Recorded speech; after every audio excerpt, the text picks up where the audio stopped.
Welcome to Commerce Academic Zone, sum number 4. From the following particulars of Poompuhar Literary Association, prepare receipt and payment account for the year ended 31st March 2019. Receipt and payment account prepare பண்ண சொல்லிருக்காங்க. Receipt and payment account prepare பண்றதுக்கு capital nature, revenue nature பார்க்க தேவையில்லை. எதெல்லாம் receipt, எதெல்லாம் paymentனு பார்த்தா போதும். Opening cash in hand as on 1/4/2018. Opening balance எங்க வரும்னா receipt sideல வரும். Bank overdraft as on 1/4/2018. Bank overdraft வந்து payment sideல வரும். By balance brought down சொல்லி bank overdraft போட்டு amount போடணும். Printing and stationery.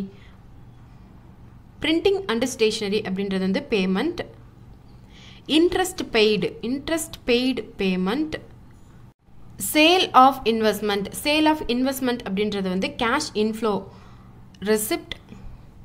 இதே வந்து income and expenditure accountல sale of investment ன்னு வந்தா நம்ம அதை எடுத்துக்க மாட்டோம். Purchase of refreshment payment. Outstanding salary அப்படின்றது cash inflowவும் இல்ல cash outflowவும் இல்ல.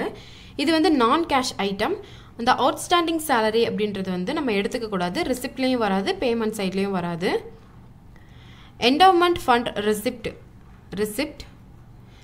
Lighting charges payment. Subscription received receipt. Repairs and renewals payment. Conveyance paid payment. Book purchased payment. Insurance premium paid payment. Sundry receipt. Government grants received receipt. Sale of refreshment அப்படின்றது வந்து receipt.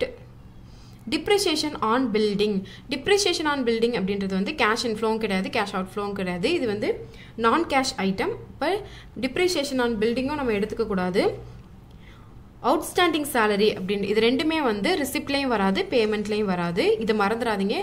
இந்த receipt and payment account கேட்டிருக்காங்க அப்படின்னா எதெல்லாம் receipt எதெல்லாம் payment அது மட்டும் பார்த்தா போதும். செகண்ட் வந்து bank overdraft அப்படின்னு கொடுத்துருந்தாங்கன்னா அது வந்து payment சைடில் வரும். அதுக்கப்புறமா தேர்ட் நீங்கள் பார்க்க வேண்டியது வந்து சப்ஸ்கிரிப்ஷன் வந்து நீங்கள் 3 years கொடுத்துருக்காங்களா 3 years-ஓட சப்ஸ்கிரிப்ஷனும் எடுக்கணும். ஃபோர்த் நீங்கள் பார்க்க வேண்டியது outstanding salary, depreciation on building, நான் கேஷ் ஐட்டம் ஏதாவது கொடுத்துருக்காங்களான்னு பாருங்கள். நான் கேஷ் ஐட்டம் கொடுத்துருந்தா இது ரெண்டுமே வராது. அவுட்ஸ்டாண்டிங் சேலரின்னு சொல்லிட்டு அதை ரெசிப்டில் போட்டுறாதீங்க. அவுட்ஸ்டாண்டிங் சேலரியும் டிப்ரிசியேஷன் ஆன் பில்டிங் இது ரெண்டுமே வந்து பேமெண்ட்லேயும் வராது, ரெசிப்ட்லேயும் வராது. Cash at bank 2000 cash at bank வந்து க்ளோசிங் கொடுத்துருக்காங்க. க்ளோசிங் பேலன்ஸ் வந்து பேமெண்ட்டில் வரும்.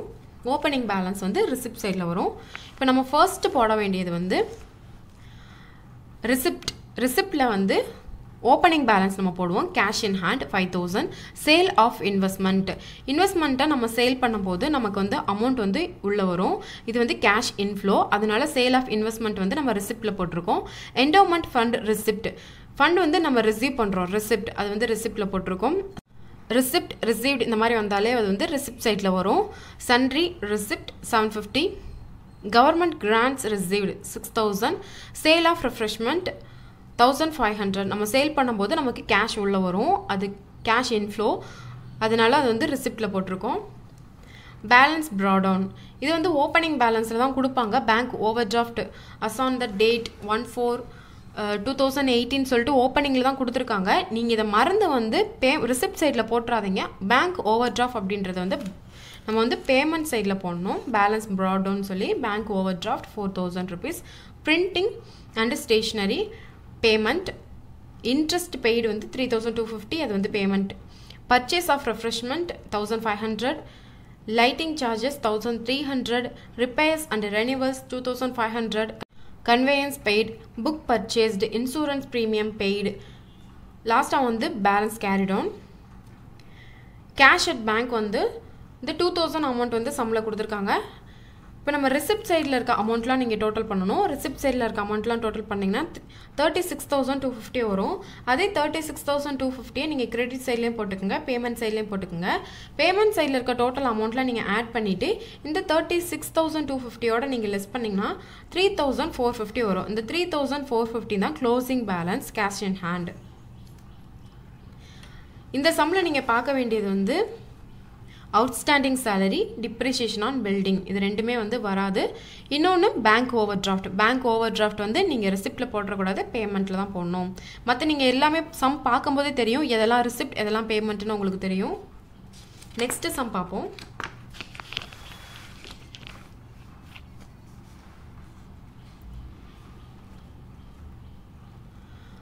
From the particulars of Vellore Recreation Club, prepare receipt and payment account for the year ended 31st March 2017. இது receipt and payment account வந்து prepare பண்ண சொல்லியிருக்காங்க. receipt and payment account prepare பண்ணுறதுக்கு எதெல்லாம் receipt எதெல்லாம் payment இது மட்டும் பார்த்தா போதும். Opening cash balance as on 1/4/2016. Opening bank balance. Opening cash balance கொடுத்துருக்காங்க, opening bank balance கொடுத்துருக்காங்க. இது ரெண்டுமே வந்து receipt சைடில் வரும். Furniture purchased அப்படின்றது வந்து payment. Sports equipment purchased payment. Donation received for. Donation நம்ம வந்து receive பண்ணுறோம், அது வந்து receipt. Sale of old tennis ball. Old tennis ball வந்து நம்ம சேல் பண்ணுறோம், அப்போ நமக்கு வந்து cash inflow, cash வந்து நமக்கு வரும், அப்போ அது வந்து receipt. Newspaper bought. Newspaper நம்ம purchase பண்ணும்போது நமக்கு payment. Traveling expenses. Expenses payment. Receipt from entertainment. Receipt from entertainment. Receipt. Admission fees received. Receipt. Municipal taxes. Payment. Expenses of charity show. Payment. Billiards table purchased. Payment. Construction of new tennis court. Construction of new tennis court. Payment. Receipt from charity show. Receipt. Closing balance of cash in hand. Payment. Closing balance வந்து payment சைடில் வரும், opening balance வந்து receipt சைடில் வரும். இந்த மாதிரி some கேட்டால் ரொம்ப ஈஸியாக இருக்கும். receipt and payment வந்துச்சுன்னா நீங்கள் கேபிட்டல் நேச்சர், ரெவன்யூ நேச்சர் பார்க்கக்கூடாது. நீங்கள் எதெல்லாம் receipt எதெல்லாம் payment அது மட்டும்தான் பார்க்கணும். 2 மார்க் இல்லை 3 மார்க்கில் கேட்பாங்க. இந்த மாதிரி சம் கேட்டாங்கன்னா ரொம்ப ஈஸியாக ஃபுல் மார்க் வாங்கிடலாம். இப்போ receipt, opening balance, cash in hand, cash at bank. Donation received. இப்போ donation received அப்படின்றது வந்து receipt 8,000. Sale of old tennis balls 1,500. Receipt from entertainment 2,000. Admission fees 1,000. Receipt from charity show 2,500. இந்த amount எல்லாமே நமக்கு cash inflow, cash நமக்கு வருது, அதெல்லாம் ரிசிப்டில் போட்டிருக்கோம். பேமெண்ட் சைடில் இருக்கிறது எல்லாமே வந்து நம்ம பே பண்ண அமௌண்ட். ஃபர்னிச்சர் பர்ச்சேஸ்டு, ஃபர்னிச்சர் நம்ம பர்ச்சேஸ் பண்ணோம்னா நமக்கு வந்து கேஷ் வந்து வெளியில் போயிருக்கும், அதனால அது வந்து payment. Sports equipment purchased, sports equipment purchase பண்ணும்போது நமக்கு கேஷ் வெளியில் போயிருக்கும், அதனால payment. Newspaper bought, travelling expenses, municipal taxes, expenses of charity show, billiards table purchased, construction of new tennis court 18,000. Balance carry down, cash in hand வந்து 8,000 கொடுத்துருக்காங்க. இப்போ receipt side and payment சைடில் பார்த்தா payment சைடில் தான் total ஜாஸ்தி இருக்குது, 92,000. இந்த 92,000 வந்து நம்ம ரிசிப்ட் சைட்லேயும் போடணும். ரிசிப்ட் சைடில் போட்டுட்டு ரிசிப்ட் சைடில் இருக்க டோட்டல் அமௌண்ட்டை ஆட் பண்ணி இந்த 92,000லேருந்து லெஸ் பண்ணும்போது நமக்கு 44,000 வரும். இந்த 44,000 வந்து நமக்கு பேங்க் ஓவர் டிராஃப்ட். இதே வந்து நமக்கு பேமெண்ட் சைடில் பேலன்ஸ் வந்துன்னா அது வந்து க்ளோசிங் பேலன்ஸ் போடுவோம், cash in hand or cash at பேங்க்னு போடுவோம்.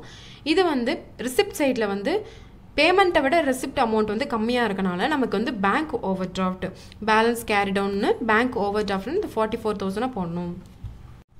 ரிசிப்ட் அண்ட் பேமெண்ட் அக்கௌண்ட் வந்து ரொம்ப ஈஸி. இந்த மாதிரி சம் கேட்டிங்கன்னா கேட்டால் ரொம்ப ஈஸியாக எழுதிடலாம். நீங்கள் ஒரு 4-5 டைம்ஸ் வந்து இது நீங்கள் எது ரிசிப்ட் எது பேமெண்ட் அப்படின்னு சொல்லி ஒரு ப்ராக்டிஸ் பண்ணாலே போதும், நீங்கள் ரொம்ப அதுக்கு ஒர்க் அவுட் பண்ணணும்னு தேவையில்லை. நெக்ஸ்ட் வந்து இன்கம் அண்ட் எக்ஸ்பெண்டிச்சர் அக்கௌண்ட் வந்து எப்படி ப்ரிப்பேர் பண்ணுறது அப்படின்னு சொல்லி பார்ப்போம். இன்கம் அண்ட் எக்ஸ்பெண்டிச்சர் அக்கௌண்ட்டுக்கு தான் நம்ம revenue receipt, capital receipt, capital expenditure, revenue எக்ஸ்பெண்டிச்சர்னு சொல்லிட்டு நம்ம அதெல்லாம் பார்ப்போம். அந்த சம் பார்க்கும்போது நம்ம இதெல்லாம் டீட்டெயிலாக பார்க்கலாம். Thank you.